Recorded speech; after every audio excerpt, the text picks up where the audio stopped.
100년 정도 지나면 아무리 오래 살아도 부처님 제자 중에 부처님을 친견한 분은 없어요. 그러니까 관점이 좀 다른 얘기가 터졌을 경우에 이걸 조율할 수 있는 사람이 없는 거죠.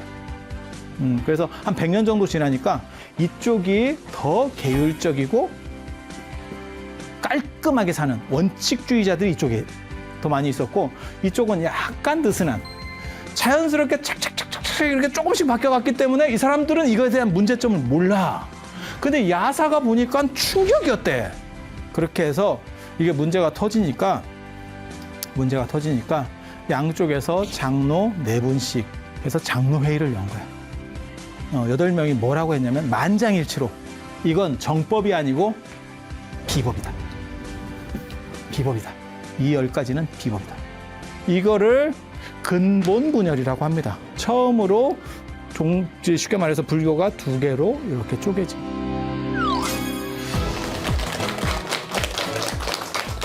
자, 안녕하세요. 인류 문명사상 가장 위대한 행적, 그리고 인문과 정신을 아우르는 그러한 삶의 쾌적, 붓다로드에 오신 것을 환영합니다. 오늘 말씀드릴 거는 지난 시간에 이어지는 거는 꼭 아니고요. 지난 시간에 근본분열의 원인을 야사의 14라는 그러한 얘기를 가지고 했었어요. 야사라고 하는 분이 10가지 논점을 제기하면서 또 동쪽 교단에서는 그게 이제 관행으로 허용이 되고 서쪽 교단에서는 허용을 안 됐다. 그래서 책을 보시면 야사의 14 이런 거 잘 못 외웁니다.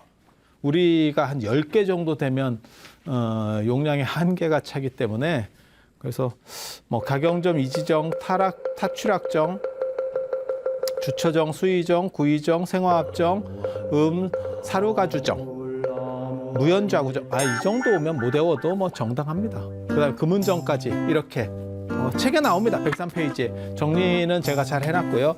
그래서 일반 사람들의, 스님들의, 그 당시 스님들의 생활상과 관련돼서 조금 유연성을 줄 것이냐 말 것이냐 이렇게 해서 충돌을 했다는 거예요. 근데 개인적으로 스님들이 먹고 사는 문제를 가지고 승단이 쪼개질 정도까지 됐을까? 이런 생각을 했었어요. 그게 언제 그런 생각을 했었냐면 그 2000년대 초반이죠. 2000년. 99년, 2000년 이때쯤에 제가 그런 생각을 굉장히 많이 했었거든요. 그래서 세상에 보다 근본적인 문제를 가지고 사람이 관점이 바뀌는 거지, 무슨 사소한 이런 행동 아니면 사는 문제 이런 거 가지고 그렇게 바뀝니까? 라고 돌아가신 목정배 선생님한테 여쭤봤어요. 그랬더니 스님이 뭔가를 잘 모르는 것 같은데 결국 사람이 깨지는 건 사소한 걸로 깨진다. 사소한 게 누적됐을 때. 그러고 나서 그 뒤부터 이렇게 보니까 연예인들도 깨질 때 보면 언제나 성격 차이예요. 큰 사건이 있으면 살아보면 큰 사건이 있으면 화해가 되는데 자잘한 걸로 이렇게 누적되잖아요. 그러니까 예를 들어서 여러분들도 마찬가지일 거예요. 각방을 쓰는 부부가 각방을 하게 되는 이유는 온도 아니면 일어나고 자는 시간이 달랐을 때. 그러니까 뭐 너무 성격이 이상해요 이런 거 아니고 일어나고 자는 시간이 다르면요 진짜 그거 힘듭니다. 누구는 뭐 12시까지 있어야 되고 누구는 9시만 되면 머리만 되면 자고 뭐 이러면 힘든 거예요. 그렇게 되면 깨진다는 거예요. 근데 그 말이 맞는 것 같아요. 그러니까 예불 시간이 다르면 같은 절에 살 수가 없어요.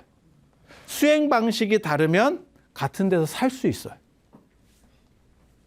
그래서 음식 먹는 시간, 그러니까 공양 시간이라든지 예불 시간이 다르거나 이런 생활 풍습 조그만 거, 사소한 거 그게 깨진다는 게 그때 그 말씀을 하셨는데 맞는 것 같아요.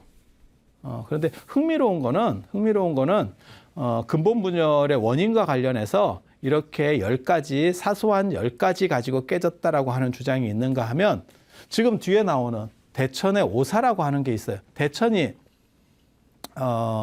마하데바라고 하는 사람입니다. 스님입니다. 스님. 그 스님이 포살일에 저 5가지 얘기를 꺼내요. 오사는 5가지 조항 이런 뜻이에요. 5가지 얘기를 꺼내는 거야. 야사는 10가지를 걸었던 거고 야사의 14, 대천의 오사 이렇게.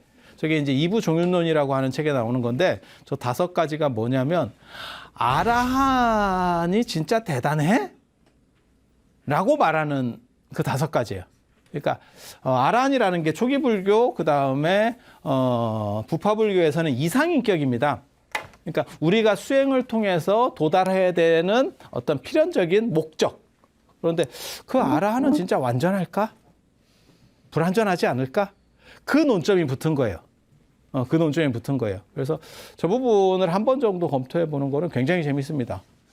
그래서 야사의 14로 근본분열이 시작됐다라고 하는 주장이 있고, 이게 지난번에 살펴봤었던 그 내용이고, 이걸로 문제가 됐다라고 하는 게 보편설입니다. 보편설이고, 이거는 약간 소수.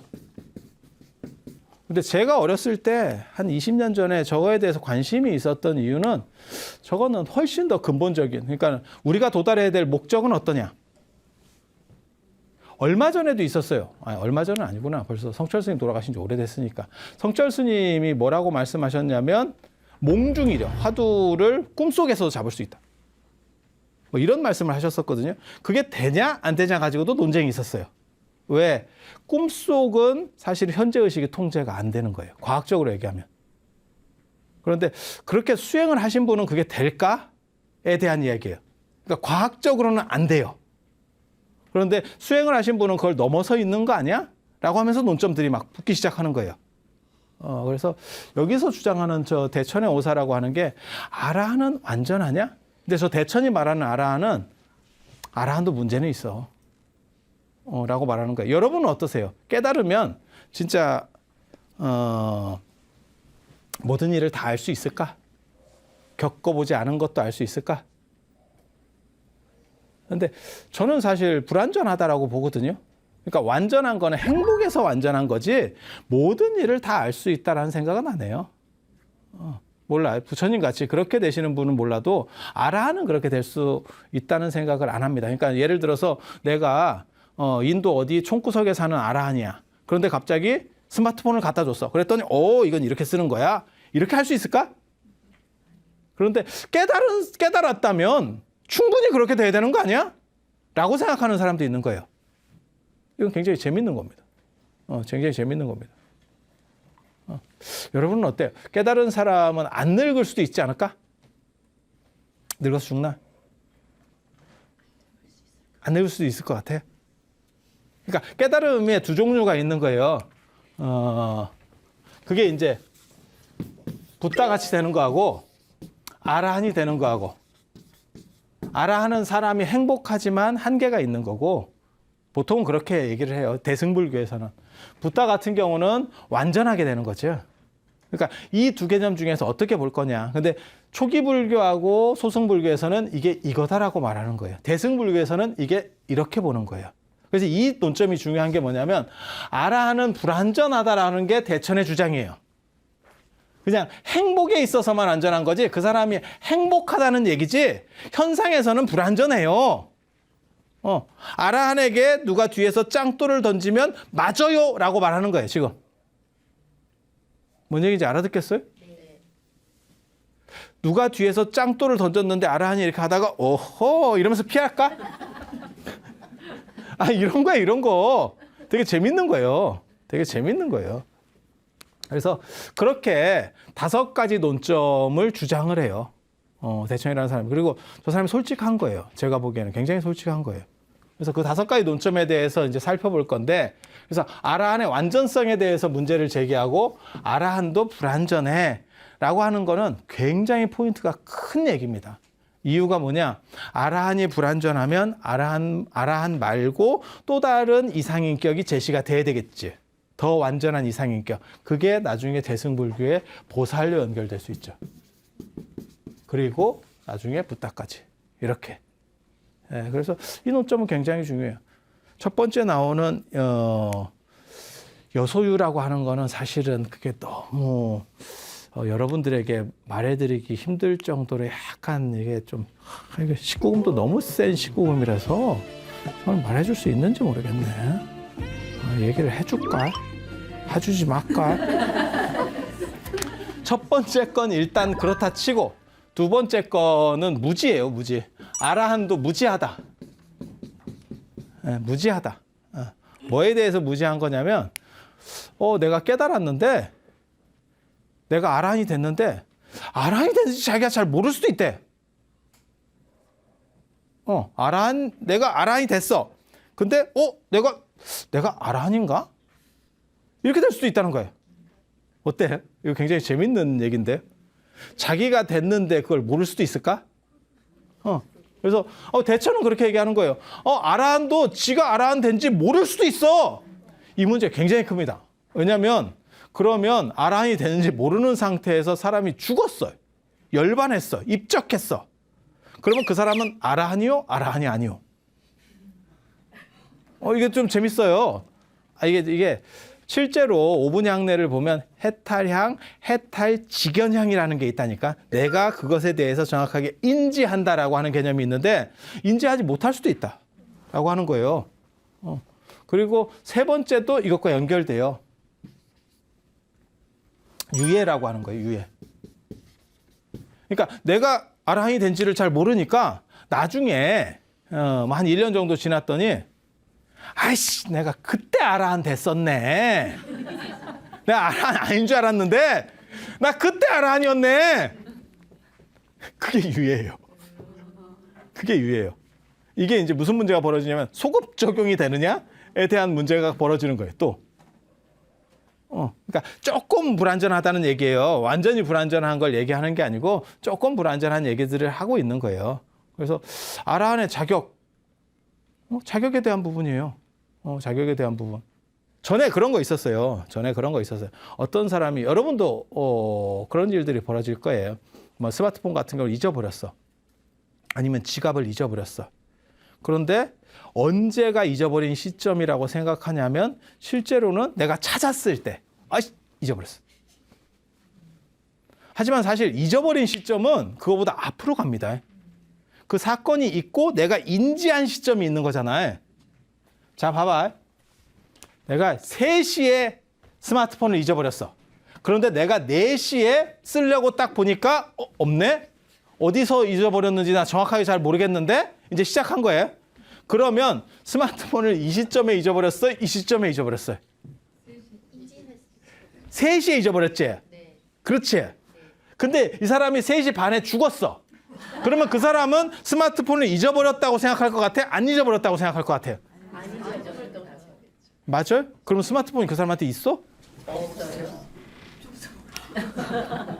이게 굉장히 재밌는 얘기예요. 굉장히 이게 알딸딸한 재밌는 얘기예요. 우리 주변에서도 흔히 있는 얘기예요. 찾아보니까, 그러니까 3시에서 잊어버렸는데 4시까지는 사람이 굉장히 평화로워요. 아무 문제가 없어. 근데 4시에 내가 스마트폰 잊어버린 걸 자각하는 순간, 거기에 내가 지금 중요한 게 다 있는데 이 복잡한 걸 어떻게 해결할까? 그러면 이때까지는 평안했는데 왜 갑자기 여기서부터 불안해질까? 잊어버렸다고. 그러니까 인식할 때 존재하는 거냐? 아니면 존재는 인식과 무관하게 있느냐라고 하는 얘기예요. 지금 이게. 굉장히 재밌는 얘기들이에요. 굉장히 재밌는 얘기예요. 이런 게 한두 가지가 아니지. 뭐 우리 주변에 많이 있어. 밥 먹다가 밥풀을 하나 붙이고 있었는데 자기는 창피한지도 모르고 오만 쏘댕기고 있다가 갑자기 어느 순간 그걸 함부로 지적을 못 하거든. 문제가 있다라는 걸 알아도 친한 사람 아니면 지적 못 하거든. 그래서 지적을 했더니 이게 언제부터 됐대? 그러면 내가 이걸 몇 번을 쏘댕겼는데 뭔 개망신이야? 이렇게 될 수도 있는 거잖아. 그러니까 우리 주변에 흔히 있는 일이에요. 그걸 아는 순간 사람이 경직되지. 이거 봐라, 진즉에 말을 해주지. 이렇게 될 수 있는 거잖아. 그래서 저런 유해 문제도 굉장히 재밌어요. 그리고 이거랑 다 같이 가는 거예요. 네 번째가 탈영입이라고. 탈영입은 뭐냐면 아라한이 옆에서 보고 있는 거예요. 근데 저 사람이 아라한이 됐는데 아라한인지 몰라. 야, 너 아라한이야. 내가 아라한이야? 이렇게. 내가 아라한이라고? 그전에는 아라한인지 몰랐던 거야. 이렇게. 굉장히 재밌어. 굉장히 재밌어. 여기서 또 무슨 문제가 벌어지는지 아세요? 내가 아라한이 됐는데 이 사람이 고지해 줄 때만 나는 판단할 수 있을 정도야. 근데 아라한이 전멸했어. 나 혼자밖에 없어. 그러면 나는 누구도 고지해 줄 수가 없는 상황이 되는 거예요. 고지 못 받는 거예요. 이거 선종에서 인가 받을 때도 비슷한 문제가 벌어져요. 인가를 꼭 받아야만 쉽게 말해서 깨달음을 얻은 걸로 증명할 수 있느냐, 안 그러면 그 사람은 깨달았으니까 됐느냐. 비슷한 문제들이 계속 벌어지는 거예요. 왜? 객관적 잣대가 없는 내면의 수행과 관련된 행복 문제이기 때문에 그래요. 이게 객관적 잣대가 있으면 정확하죠. 사건이 정확하죠. 그래서 이렇게 이 세 가지. 그래서 아라한이라고 해서 완전한 건 아니야. 아라한도 불완전한 거야 라고 거는 거예요. 아라한도 불완전해 라는 얘기를 하는 게 이 대천오사의 초점이에요. 대천오사의 초점. 그리고 다섯 번째가 도인선고기. 대천이 그렇게 얘기한다는 거예요. 아, 삶은 괴롭다. 그 사람이 아라한인데. 그러니까 제자가 뭐라고 얘기했냐면, 아라한도 괴롭습니까? 아라한도 괴롭습니까? 어때요? 여러분 살아보시니까 어때요? 살만해요? 몰라요. 뭐 사람마다 다 다른 거니까. 근데 대천이 뭐라고 얘기했냐면, 괴롭다라고 말을 하면서 사람은 행복으로 간다. 그러니까 그것을, 그 현실 인식을 정확하게 함으로 인해서 그 반대로 움직일 수 있다. 거기 매몰되어 있다라는 게 아니고, 여기는 문제가 있어. 그러면서 자기는 문제를 극복해 간다는 거예요. 저도 늘상 저런 방식을 써요. 그래서 사는 게 보통 일이 아니다. 피곤하다. 그리고 고통이다라고 하는 생각을 계속 하게 되면, 그건 고통이야. 라는 생각들을 계속하면 이것으로부터 벗어나는 거죠. 그래서 저는 그 생각이 있어요. 긍정적 사고, 이거 제가 별로 안 좋아합니다. 우리는 부정적 사고. 모든 것은 부정적으로 본다. 긍정적으로 사고하는 게 아편하고 똑같아요. 세상이 바뀌는 게 아니고 일이 치밀해지지만 못하는 거죠. 그래서 제가 그런 얘기 하는데, 결혼식을 할 때, 예를 들어서 결혼식을 할 때 우리 주변의 어른들도 다 그렇게 해요. 미리 출발해라. 뭐 차 같은 거 하면 중요한 일은 미리 출발해라. 다 이렇게. 왜? 혹시라도 무슨 사고가 나는 게 아니고 길이 막히거나 뭐 이래서 문제가 생기면 안 되니까 큰 일은 다 미리 출발해라. 그게 부정적 사고입니다. 부정적 사고. 긍정적 사고는 잘 될 거야. 뭔 큰 문제가 있겠어. 이렇게 되면 유비무환을 못 해요. 미리 대비할 수가 없어요. 그래서 부정적 사고를 했을 때 완성도가 일이 훨씬 높아져요. 훨씬 높아져. 그래서 저는 부정적 사고 지지자입니다. 그러니까 부정적 사고를 해서 부정적 속에서 살자. 이게 아니고 부정적 사고를 통해서 이거를 극복해 가자. 가장 이제 긍정적 사고의 문제는 긍정적 사고에 매몰돼서 문제를 개선하지 못하는 경우들이 많이 있어요. 누군가 실수를 했어. 그러면 뭐 좋은 게 좋은 거라고. 이미 끝났는데 그걸 뭘 탓해? 라고 얘기를 해주면 반복되는 거예요. 그래서 예전에 그런 얘기가 있었어요. 일본 사람과 한국 사람의 가장 큰 차이점 중에 하나가 뭐냐면, 한국 사람은 문제가 있다라는 판단이 들어도 그냥 이번에는 그냥 내가 손해보고 넘어가지 이렇게 하는 거고, 일본 사람은 그거를 꼭 지적을 한대.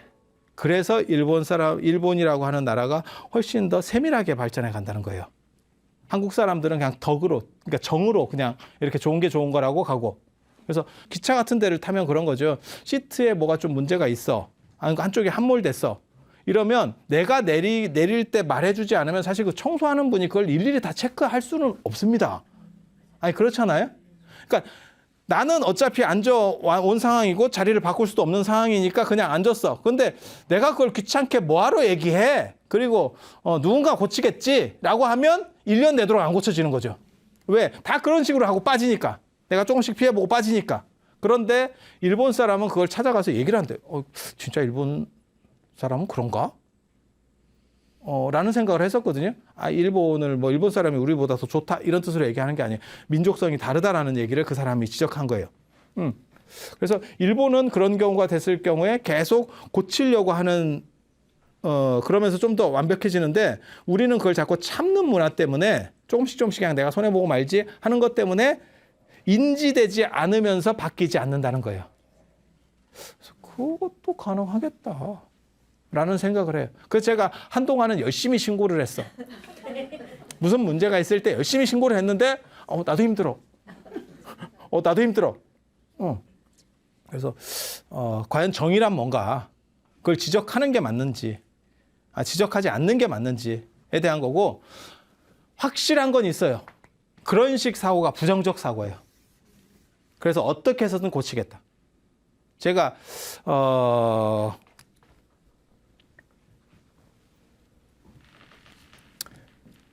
전에 그런 얘기 안 해드렸나요? 사람이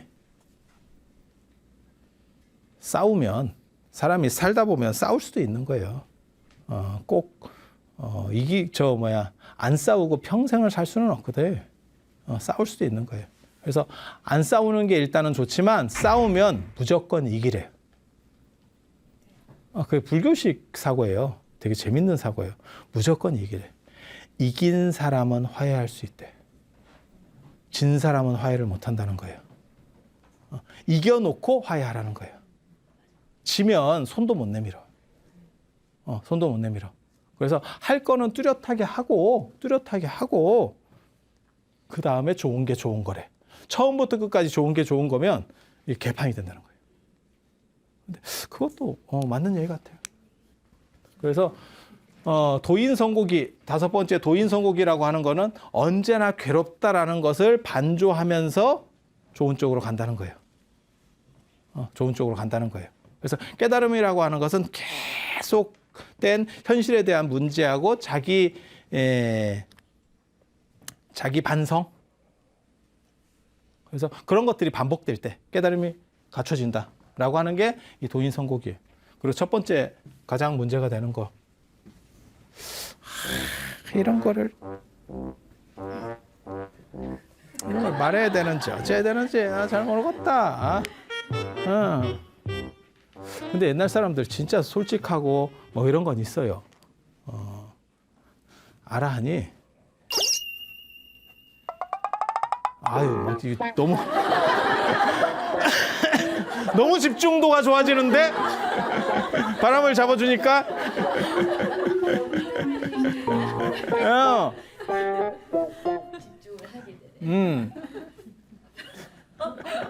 스토리를 2부 종윤 내내 나오는 얘기를 내가 그대로 해줄게. 네, 그대로 해줄게. 네.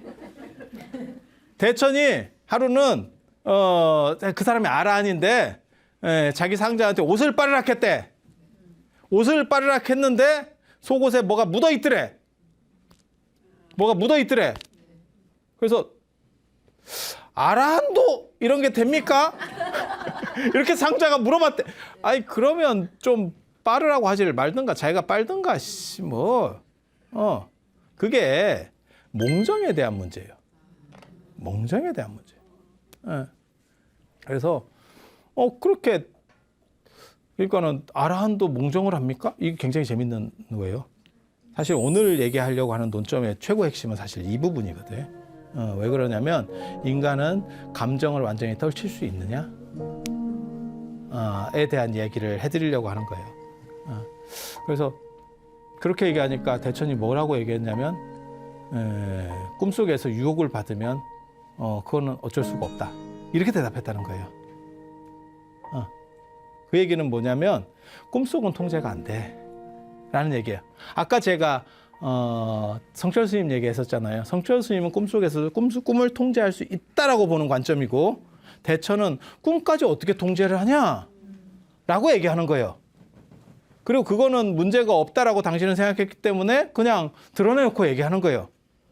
그러니까 굉장히 솔직하다니까. 이렇게 말하기가 굉장히 이게 껄끄러운 얘기인데 지금으로 보면 너무 서로 간에 다 껄끄러운 얘기인데도 쉽게 말을 한다는 게 큰 문제가 없는 사람들이라는 걸 알 수 있어요.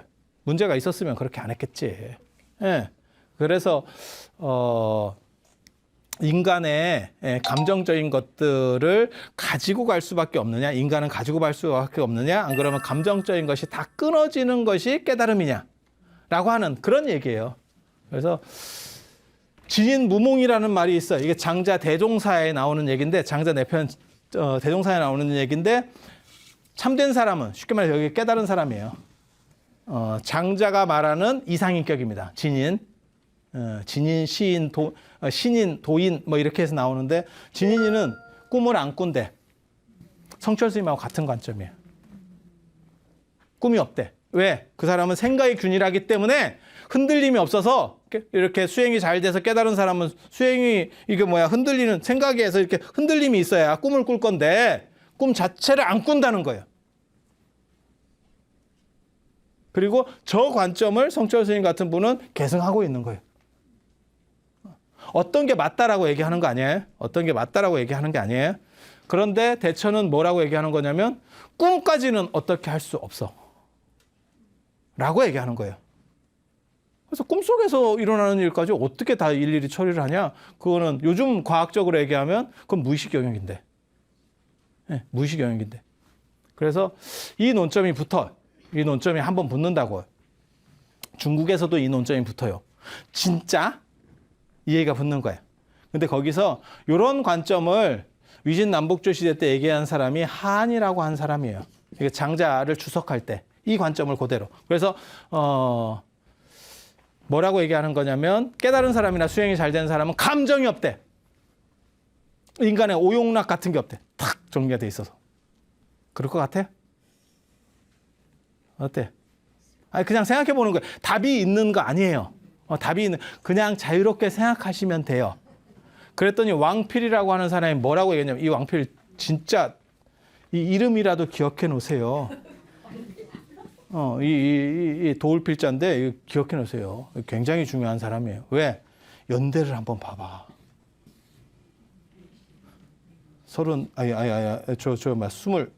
23세 죽었어요. 그렇잖아. 만 23, 일반 나이 24세 죽었어요. 24세 죽었는데 중국 역사상 가장 대단한 천재예요. 죽은 이유가 뭐냐면 정치판에서 까불럭거리다가 머리 믿고 찝쩍대다 죽었어. 그래서 머리를 너무 믿으면 안 돼. 이 사람이 책을 썼는데 주역주라고 하는 게 있어요. 주역에 대해서 주석을 붙인 거고 노자주라는 게 있어요. 주석을 붙였어요. 노자라는 책에 주석을 붙이고 노자주가 유명한 것만 수천 종류가 있어요. 동아시아에 수천 종류가 있어. 뭐 율곡 같은 사람도 그런 걸 썼었어요. 순원이라는 책이 율곡이 주석을 한 노자주예요. 그런 건 다 껌이요. 저게 사람이 200년대 사람이잖아요. 200년대. 그러면 한 1800년 됐잖아요.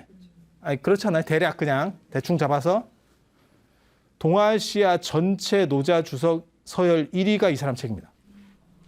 저 사람을 넘어설 수가 없어. 책은 언제 썼을 것 같아요? 10대 후반. 야, 진짜 대단하지? 대단하지?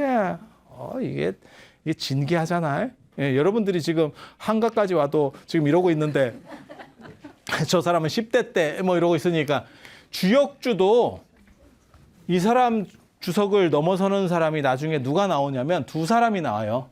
두 사람이 나와. 한 사람이 북송시대 때 정이천이라는 사람이에요. 이천의 역전이라고 하는 정이천이라고 하는 사람이고 정이라고 하는 사람이고 이천은 호예요. 그리고 남송시대 때 주희가 주역본이라는 책을 써요. 그래서 이걸 합쳐서 주역전이대전이라고 하는데 이 책들이 나오기 전에는 이 사람 걸 못 능가합니다. 그러니까 주역 계열에서는 지금까지도 서열 3위예요. 참 머리 좋지. 삼국지에 보면 진수의 삼국지에 보면 왕필에 대한 이야기가 나와요. 삼국지 연의 소설책 아닙니다. 역사책 진수의 삼국지라는 진짜 역사책이 있어요. 소설책은 명나라 때 삼국지 연의라고 하는 거고요. 그건 완전히 다른 겁니다. 완전히 다른 책이에요. 제목만 같을 뿐이야. 근데 거기에 보면 뭐라고 나오냐면 왕필이 한이라고 하는 사람은 성인은 감정이 없어. 감정이 없어. 딱 균일한 얼어붙은 호수물 같이 딱 그대로 부동이야. 이게 하한이 장자설을 이용해서 이 얘기를 해. 그랬더니 왕필이 웃기지 마. 이런 얘기를 합니다. 성인도 감정은 있어. 단지 감정에 걸리지 않아. 이렇게 얘기합니다. 감정이 그 사람을 장애하지 않을 뿐이에요. 그 얘기 아세요? 저게 백장야오라고 백장산에 가면 요 시대 이제 뒤로 가면 이게 이 얘기의 가장 결정적인 이야기가 또 나옵니다. 그게 당나라 때 백장회 스님이라는 분이 있었어요. 그 스님이 이렇게 법문을 하면 저 맨 뒤에서 노인 양반이 한 분이 계속 이렇게 앉아 있는. 저도 그 백장사라고 하는 데를 가봤는데 진짜 총구석입니다. 진짜 총구석. 근데 법문을 하시면 이렇게 여러 대중들이 쫙 모이는데 거기서 맨 뒤쪽에 언제나 노인이 한 명이 이렇게 있대. 딱 있다는 거예요. 그러더니 하루는 법문이 끝나고 나니까 좀 스님 얘기 좀 할 수 있겠습니까? 이래가지고 뭔 얘기입니까? 그랬더니 자기가 이게 되게 재밌는 거다. 자기가 여우래. 영감인데. 여자도 아니고 영감인데. 근데 더 웃긴 건 전생에 이절 주지였대. 주지였대. 그래서 수행을 하고 이렇게 법문을 하는데 어떤 사람이 손을 들어가지고 그 손든 놈이 나쁜 놈이네. 뭐라고 얘기했냐면 깨달은 사람도 인과에 떨어집니까? 이렇게. 그러니까 원인과 결과 이런 순환론에 떨어집니까? 이랬더니 이 사람이 뭐라고 대답했냐면 이 스님이 뭐라고 대답했냐면 불락인과라. 인과에 떨어지지 않는 깨달은 사람은 그것을 넘어서 있다. 이렇게 대답하고 여우가 됐대. 여우가 됐대. 그래서 지금 이러고 있는데 스님이라면 답을 알 것 같다. 내가 뭘 잘못 말했는지. 스님이 답을 한번 해줘봐라. 그랬더니 백장 스님이 뭐라고 답하냐면 불매인과라. 인과에 어둡지 않다. 인과에 떨어지는 게 아니고 인과에 어둡지 않아. 장애되지 않아. 뭔 뜻인지 아세요? 못 알아듣겠어요? 못 알아들으면 간단한 설명을 해드릴 테니까 봐봐. 이거 제가 한절에 살 때 제 방이 여기 있었고 화장실이 여기 있어요. 여기가 강당 같은 공간이에요. 진짜 화장실 거지 같지. 이렇게. 그래서 저는 자기 전에 언제나 싸고 잡니다. 왜? 너무 멀어. 화장실이 너무 멀어. 뭔 뜻인지 아시잖아. 네. 물론 뭐 여러분들은 자기 전에 싸고 자도 잘 때 또 몇 번을 가지. 왜? 이미 상태가 심각하니까. 하지만 저는 안 그랬습니다. 과거에는 안 그랬어. 그래서 그랬는데 하루는 이게 사람이 1년에 몇 번은 갑니다. 아무리 그래도 1년에 몇 번은 밤에 가는 일이 벌어져요. 그런데 이게 너무 머니까 그 다음에 갈 때 이렇게 정신 차리고 불 켜고 이러면 이게 정말 참깨. 그래서 그냥 졸면서 갔다가 오려고. 나는 저 지리를 정확하게 아니까. 저 공간을 정확하게 이해하고 있으니까. 그렇게 해서 졸면서 가다가 어떤 놈이 상을 펴놔가지고 거기에 정갱이를 쪘는데 진짜 억소리도 안 나고 꼬꾸라져가지고 내가 졸면서 걸어가다가 상에 받고 억소리도 안 나게 꼬꾸라져서 누가 옆에 와서 얼마나 아프세요? 그러면 좀 덜 아픈데 혼자서 구르고 있는데 너무너무 아픈 거예요. 슬프기도 하고. 이런 게 인생인가? 뭐 이런. 뭔 뜻인지 아시겠죠? 네. 그래서 불을 켜보니까 여기에 상이 이렇게 깔려 있더라고요. 원래는 상을 깔아놓는 데가 아니에요. 근데 아마 뭔 행사를 하고 안 치웠는가 봐. 그리고 그 다음 날에도 행사가 있었는가 봐. 그러니까 이제 치웠다 깔았다 귀찮으니까 그냥 하루 냅둔 거고 나는 거기에 걸린 거지. 설마 제 정갱이를 나가게 하려고 깔았겠어? 그렇게 해서 또 저렇게 된 거예요. 그래서 불을 켜면 무슨 일이 벌어지느냐? 불을 켜면 이 장애물은 그냥 사라지는 거예요. 나는 여기에 부딪히지 않고 가니까. 이게 불매인과예요. 불락인과는 요거 자체를 다 치우는 거예요. 그러니까 모든 감정을 다 끊어내는 거고 그 뒤에 깨달음을 얻는다라고 하는 게 불락인과 같은 거예요. 그런데 불매인과는 감정은 감정대로 있어. 단 그 감정이 나를 크게 위협하지 않아. 그 감정을 타고 가는 거죠. 감정을 타고 가는 거예요. 그래서 아주 중요한 구절이 있어요. 예전에 임재 스님 그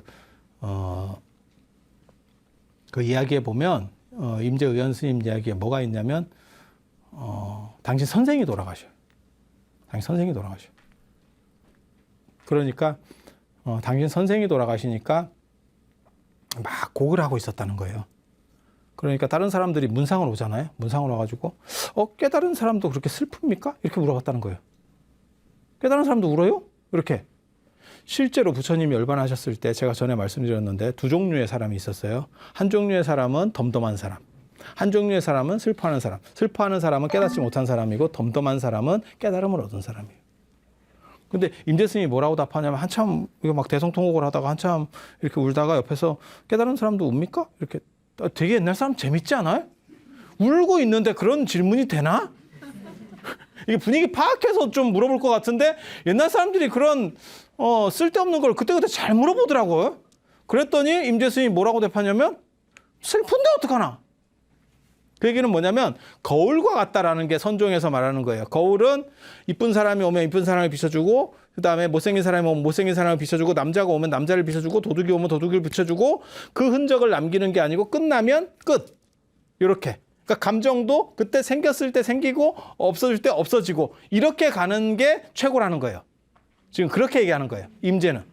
그러니까 그런 사람에게 있어서는 감정이 휘둘리는 게 아니지. 근데 우리는 감정이 어떻게 폭발을 하면 어떤 일이 벌어지냐면 멈출 수가 없지. 제어가 안 되는 거지. 그 다음에 한동안 제어가 안 되는 거지. 그래서 감정이 없는 사람이 아니고 감정이 나를 어떻게 이끌어갈 수 없는 사람을 깨달은 사람이라고 보는 게 왕필에서 시작되는 거예요. 저 구절이 굉장히 중요한 구절이에요. 굉장히 중요한 구절이에요. 그래서 어떤 얘기가 되냐면 군자는 쉽게 말해서 진인은 밤에 꿈을 안 꾸는 게 아니고 꿈은 꾸지만 그것에 장애되지 않는다. 이렇게 가는 게 하나의 관점인데 되게 재밌는 거는 이게 여소유라고 하는 건데 남은 유혹이 있다. 여기서 말하는 거는 이게 통제가 잘 안 된다는 거죠. 자기가 통제가 안 된다는 거죠. 통제를 충분히 할 수 있어? 라고 하는 논점은 없었어요. 그런데 한 가지 분명한 거는 아라한도 문제성은 존재해. 그러면 아라한이 최종 이상인격이 될 수가 없다라고 하는 거예요. 그러면 또 다른 이상인격이 등장을 해야 돼. 그러니까 대승불교의 시작은 사실 이런 데서 벌써 나오기 시작하는 거예요. 그리고 아라한에 대해서도 의심을 갖기 시작하는 거고. 저도 아라한에 대해서 생각보다 많은 의심들을 했었거든요. 그래서 그런 얘기 제가 전에도 해드렸잖아요. 아라한이 된다 그래서 머리 나쁜 사람이 갑자기 머리가 좋아지고 그 다음에 인물 상태가 안 좋은 사람이 갑자기 인물이 좋아지고 인물이 바뀌겠습니까? 수행해서 깨달으면 얼굴이 장동건이 되나? 갑자기? 하루아침에? 그렇게 될까? 머리는 좋아질까? 똑같아요. 정답은 똑같아요. 그건 답이 있는 문제입니다. 정답은 똑같아요. 얼굴이 안 바뀌듯이 지능도 안 바뀌어요. 단 그 사람이 행복하냐 안 하냐의 차이가 있는 거예요. 행복하냐 안 하냐의 차이가 있는 거예요. 그래서 이 아라한에 대한 의심을 가지고 여기서는 뭐라고 그러냐면 이 대천을 지지하는 사람이 있고 야 저건 틀렸어 라고 말하는 사람이 있었다는 거예요. 그래서 부파가 나뉘게 됐다. 이부종윤원이 말하는 건 그거예요. 그래서 두 가지 논점을 알 수 있죠. 하나는 생활상에서의 문제. 그게 야사의 14입니다. 생활상의 차이 때문에 결국 깨졌다. 왜 이혼했습니까? 이랬더니 우리는 사는 방식이 달라요. 성격 차이입니다. 여기는 성격 차이. 이거는 뭐예요? 뭐라고 얘기하는 거냐면 여기서는 왜 깨졌습니까? 서로 생각하는 관점이 달라요. 성격 차이는 사소한 거고 관점은 지향하는 바가 다른 거예요. 완전히. 지향하는 바가 다른 거예요. 그래서 이거는 도저히 살 수가 없어요. 라고 말하는 거예요. 여러분은 어때요? 이 둘 중에 성격 차이라는 사소한 게 문제가 될까요? 관점이라고 하는 큰 게 문제가 될까요? 근데 사람들은 뭐라고 얘기하는 거냐면 맨 처음에도 제가 말씀드렸지만 사소한 게 누적됐을 때 오히려 깨지기 쉽다는 거예요. 큰 거는 어떻게 이렇게 화해가 된대. 그러니까 싸움 같은 것도 마찬가지예요. 싸움 같은 것도 마찬가지예요. 친구도 큰 싸움이 하나 벌어지면 안 보거나 화해되거나. 근데 사소한 게 계속 가족 간에 누적되잖아요. 이거 미친다. 미친다. 그래서 그런 차이들이 있어요. 그런 차이들이 있어요. 그래서 야사의 14 말고 대천의 오사라는 것도 있었고 이 대천의 오사에는 뭘 볼 수 있느냐? 두 가지를 볼 수 있다. 아라한의 관점이 흔들린다. 흔들리고 있다는 거 한 가지. 그리고 인간을 감정을 용인하려고 한다. 감정을 용인하려고 한다. 인간의 감정을. 감정을 용인하면서 중생을 구제하겠다라고 하는 집단이 있어요. 그게 대승불교에서 말하는 보살입니다. 가장 대표적인 게 대비관세음 보살, 대원본전 지장보살. 감정적인 걸 가지고 살살살살 이제 구제의 대상으로. 그리고 인간이라고 하는 거는 감정을 완전히 극복할 수는 없어요. 왜? 인간은 원래 동물에서 진화한 진화론을 수용한다면, 그래서 감정을 완전히 끊는다고 하는 것이 사실상 가능한 얘기는 아니에요. 과학적으로 보면. 왜? 이거는 어떻게 보면 이성보다 더 본질적인 거거든요. 그래서 그런 얘기가 있어요. 대진이라고 하는 청나라 철학자가 뭐라고 얘기했냐면 굉장히 재밌는 얘기입니다. 감정적인 거나 이런 것들은 하늘이 나에게 부여한 거고 태어나면서부터 나에게 존재했던 거고 그런 감정을 조절하고 이성적으로 하라고 하는 것은 성인이 쉽게 말해서 공부하는 사람들이 나에게 가르쳐 준 거야. 나는 하늘이 더 본질적이라고 생각하기 때문에 하늘을 따르고 성인을 버리겠다. 이게 굉장히 멋있는 말이거든요. 요즘으로 말하면 어떤 일이 벌어지냐면 감정에 충실해가 되는 거죠. 단 감정에 충실하지만 문제는 그 감정이 나를 장악해서 잡아먹으면 안 돼. 그 감정을 내가 충분하게 쓸 수 있는 구조. 이렇게 되면 그 사람이 가장 행복하다는 거예요. 그래서 이런 행복의 문제를 생각해 볼 수 있는 게 대천의 오사, 그 다음에 대승불교과의 연결점까지. 오늘은 이 정도 말씀을 드리고 이제 다음 시간에는 알렉산더 대왕과 아쇼카 왕에 대한 이야기들 이제 진행해서 나갈 수 있도록 그렇게 하겠습니다. 자, 장시간 들어주셔서 감사합니다.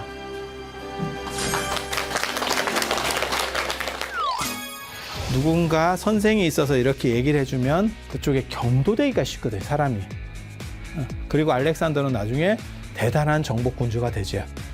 그러는 과정에서 이제 그리스 문화들을 전부 그 지역에다가 이식시키는, 세계 역사에서 보면 페르시아 무진장한 강국입니다. 어떤 놈이 여기까지 군대를 가지고 올 수 없다라고 하는 자부심입니다. 그런데 알렉산더가 저 페르시아를 한 방에 깹니다. 결국 여기까지 와서 인도랑 충돌하기 시작해. 인도에서는 인도 연합군이 결성되면서 알렉산더를 막는 일이 벌어져요.